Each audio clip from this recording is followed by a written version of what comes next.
Welcome to Bible Fiber. I am Shelley Neese, president of the Jerusalem Connection, a Christian organization devoted to sharing the story of the people of Israel, both ancient and modern. This week we are reading Nehemiah 10. After the community got reacquainted with the teachings of the Torah and repented of their sins and the sins of their ancestors, they held a covenant renewal ceremony to affirm their commitment. Nehemiah's three-step plan was reading, repentance, and renewal, in that order. For the Jewish people, returning to Yahweh meant returning to his commands. And for repentance to be sincere, life transformations have to accompany it. The chapter begins with the list of signatories to the pledge. Nehemiah, as governor of Judah, is the first name on the list.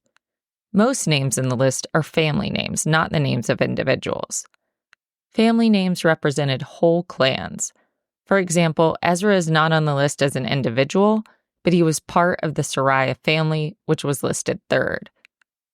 3 groups signed the pledge: 21 priests, 17 Levites, and 44 family heads. Logistically, not everyone could sign the document.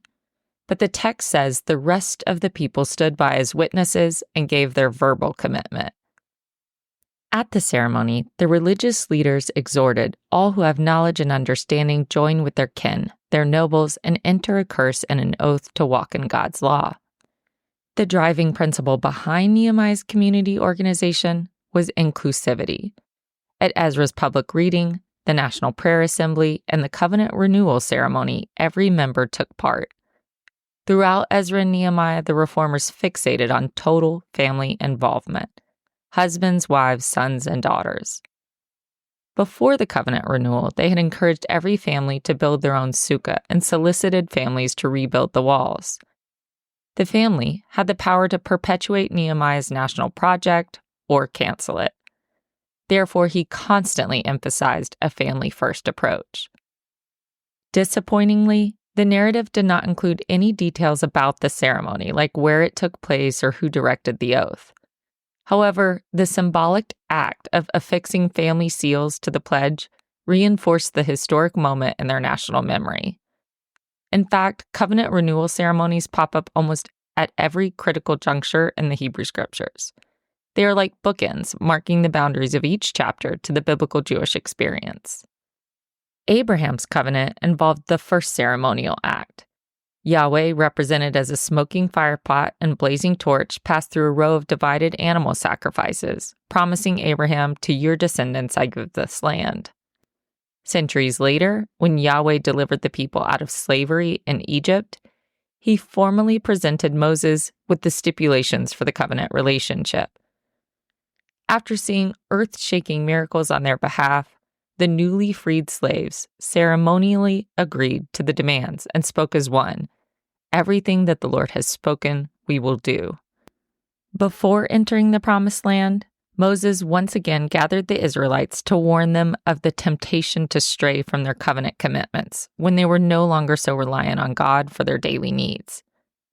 He commanded them that once they crossed the Jordan, they were to renew the covenant by building an altar, making sacrifices, and writing God's law on plastered stones. Moses' successor, Joshua, also believed in the importance of recommitment. After Joshua's army defeated the town of Ai, he built an altar and wrote the law of Moses on stones and read the law to all the people. Out of all the biblical examples of covenant renewal ceremonies, King Josiah's revival has the most striking similarity to Nehemiah and Ezra's program of reading, repentance, and renewal. 2 centuries before the governorship of Nehemiah, the righteous King Josiah called for a nationwide reading of the Torah. The Torah reading revealed Judah's unfaithfulness, just like what happened at Ezra's public reading. When Josiah realized that the people had fallen away from God's standard for holy living, he tore his clothes and humbled himself before God. Ezra had the same full-body reaction when he heard the remnant's intermarriage problem. Josiah held a covenant renewal ceremony to bring the people into alignment with God. Josiah immediately called for a Passover observance after the ceremony, which had been neglected. After Ezra's public reading, the remnant held their own covenant renewal ceremony and then brought their celebration of the Feast of Booths into alignment with the laws of Moses. Perhaps Ezra and Nehemiah purposefully imitated the repentance and revival movement of King Josiah. However, they would have known that Josiah's revival was not the ideal act to follow. In the end, the revival did not stick or prove sincere. It delayed Judah's punishment, but did not cancel it. Ezra and Nehemiah hope that their recommitment to the Torah and its teachings will be long-lasting, warranting God's favor and long-term protection. In every biblical case of covenant renewal, the ceremony climaxed with the agreement of the people that if they broke the law, they would invite curses, and if they kept the law, they would incur blessings. The ceremonies were about generational recommitments. The people's oral commitment was initially a general promise to follow the law of Moses, but Nehemiah further defined what covenant renewal needed to look like. Ever the delegator, Nehemiah applied the Torah's ancient guidelines to the most noticeable issues in the community. Rather than overwhelming the officials with all the Torah's 613 commandments and statutes, Nehemiah highlighted 6 laws singling out behaviors in immediate need of correction. If he was a preacher, this was the application portion of his sermon. Nehemiah's stipulations, sometimes called Nehemiah's Code, banned intermarriage and commerce on the Sabbath. They also protected the Sabbath day and the Sabbath year from desecration. To emphasize the temple's centrality, Nehemiah enforced temple taxes, wood collection, tithes, and offerings. In the first stipulation, the people promised to stop giving their daughters in marriage to outsiders and taking outsiders as wives for their sons. Ezra and Nehemiah's ban on intermarriage was stricter than the original law of Moses. The Torah's ban against intermarriage only applied to certain pagan groups living in Canaan at the time of the conquest. But the law never prohibited marrying all foreigners. Nehemiah, Ezra, and Malachi saw assimilation with the peoples of the land as one of the greatest threats to the community. It is a drum they continuously beat throughout their books. Nehemiah's second stipulation protected the Sabbath. He said, "When the neighboring peoples bring merchandise or grain to sell on the Sabbath, we will not buy from them on the Sabbath or on any holy day." From the wording, their local neighbors must have been selling wares on the Sabbath, but the Judeans are guilty of purchasing the merchandise. The law of Moses commanded the people to set the Sabbath day apart, keep it holy, and to allow no work. Slaves, foreigners, and animals living in their midst were also free to rest on the Sabbath. Judeans knew they were violating the Sabbath spirit by allowing foreign commerce in Jerusalem, even if they weren't blatantly breaking it by setting up their own market. The third stipulation highlighted the restoration of the Sabbath year. Every 7th year we will forego working the land and will cancel all debts. In Hebrew, the Sabbath year is called the Shemitah. The land of Israel is a personified player in the covenant, and it too deserves a rest period. Every 7th year, the Torah commands all plowing, planting, and harvesting to stop. Furthermore, the Torah commands that all debts must be forgiven every 7th year. The law prohibits creditors from making further collections on what their debtors owe. Earlier in his governorship, Nehemiah addressed the community's problem with inequity by asking the rich creditors to cancel the loans to their debtors. Nehemiah, one of the wealthiest men in Judah, led by example and annulled any payments due to him. In the fourth stipulation, Nehemiah introduced an annual temple tax of 1/3 of a shekel to rectify the ongoing problem of temple neglect. With the temple tax, Nehemiah was not enforcing an ancient Torah law, but he expanded what was in ancient times a one-time tabernacle collection.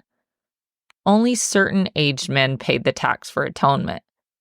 Ideally, the tax would bring in enough income to cushion the general temple fund used for offerings and building repairs. Nehemiah included a few line items that the temple tax would finance. For example, one temple expense was the weekly provision of 12 loaves of bread. Arranged in 2 rows of 6 on a golden table, the loaves represented the tribes of Israel in the temple. The bread offering also fed the priest on duty at the end of each week. If everyone paid the annual tribute, the treasury could pay for the morning and evening burnt offerings performed daily. Originally, the Persian Empire promised to finance the burnt offerings, but that must have faded out, or Nehemiah wanted the temple protected from Persian meddling. Nehemiah's fifth stipulation seems mundane, but it was not a trivial problem in Nehemiah's day. The temple required a perpetually burning fire. Like the 12 loaves and the burnt offerings, the holy fire represented Yahweh's presence. Keeping a fire constantly going required large amounts of wood. During the first temple period, the Gibeonites brought a constant supply of wood. The Gibeonites were no longer a distinct group of people, and their agreement with Joshua became invalid after the exile. As a result, wood gathering was no one's responsibility. Nehemiah wanted to delegate firewood collection. By casting lots, the governor organized an ancient version of a shared Google Calendar, so everyone knew who was accountable for firewood delivery. Later in the Second Temple period, according to Josephus, Jerusalem hosted an annual festival for all the people to bring wood to Jerusalem for the altar. The Torah's explanations of the religious calendar never mentioned a festival of wood, but the community developed a collection day to fulfill the need for wood. The fifth stipulation related to the offering of the first fruits as stipulated in the Torah. When the first fruit of a tree or a vine ripened, the Torah required them to bring it to the temple as a symbolic demonstration of their gratitude. The firstborn of their livestock was also a mandatory offering. Since the Exodus, God sanctified all firstborn human males in Israel for service in the holy sanctuary. After the golden calf episode, however, 11 of the tribes gave up the privilege of their firstborn serving in the tabernacle. Because they rallied against the golden calf, the Levites received the reward of the priesthood. People developed a practice of bringing a silver offering to the temple to symbolically redeem their firstborn son. The final stipulation was a request for a general tithe to better support the temple priests and Levites. The prophet Malachi had accused the community of robbing God by withholding their tithes and offerings. A tithe is 1/10 a person's annual income, which for an agrarian society meant 1/10 of their produce that had to be set aside as holy to the Lord. Tithing was part of their covenant responsibility. Inadequate tithes forced Levites and priests to pick between starvation or working outside the temple. Before Nehemiah's reforms, tithing was an honor system and therefore easy to cheat without outside judgment. By creating a new system, Nehemiah allowed the Levites to collect the tithes directly from the towns and bring them to the temple storehouses. They would identify the tithers and non-tithers. The covenant renewal ceremony ended with the declaration, "We will not neglect the house of our God." Nehemiah's code centered on the protection of families, the priesthood, and the temple. His stipulations addressed minor issues that were easy for the community to neglect, more out of ignorance about their existence than stubborn obstinance. Remember, the returnees did not have access to personal Torah scrolls. They needed teachers. Most likely, the recommitment movement continued to involve community leaders in the enforcement of other elements of the law.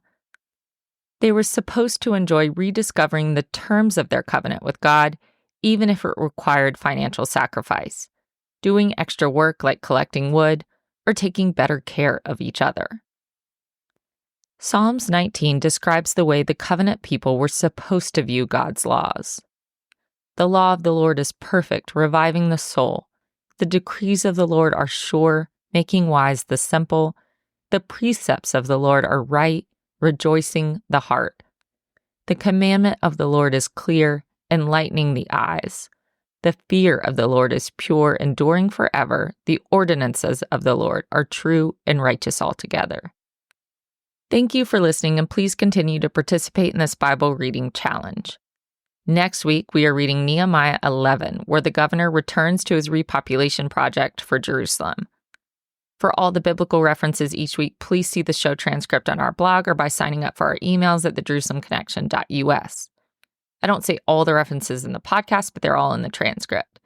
Send me a message, I'll respond. Bible Fiber is available on YouTube or wherever you listen to your podcast. Shabbat Shalom.